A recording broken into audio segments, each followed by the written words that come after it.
La théologie naturelle est l'étude de Dieu par l'observation de la nature. Elle se distingue de la théologie surnaturelle ou révélée, qui est fondée sur la révélation naturelle. L'observation de la nature étant une activité intellectuelle.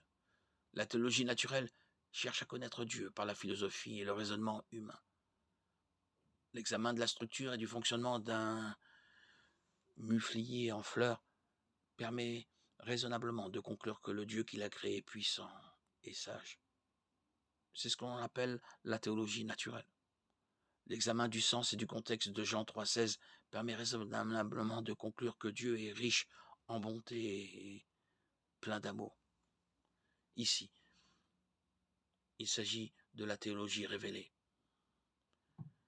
La division entre théologie naturelle et révélée tire ses racines des écrits du théologien catholique Thomas d'Aquin, 1224-1274, lequel a cherché à appliquer la logique aristotélicienne à la fois chrétienne en mettant l'accent sur la capacité de l'homme à comprendre certaines vérités relatives à Dieu à partir de la seule observation de la nature.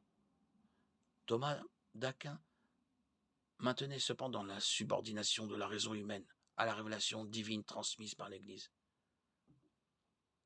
Il faisait une distinction claire entre les vérités accessibles à la raison naturelle et les fondements doctrinaux. Il appelait les vérités connaissables naturellement des vérités préliminaires. La raison peut mener à la foi, mais pas la remplacer. Des théologiens plus tardifs ont repris et développé la pensée thomiste, parmi les autres auteurs qui ont beaucoup écrit sur la théologie naturelle. Au fil des années, la foi chrétienne s'est réduite à une philosophie rationnelle, dont la dimension miraculeuse était minimisée.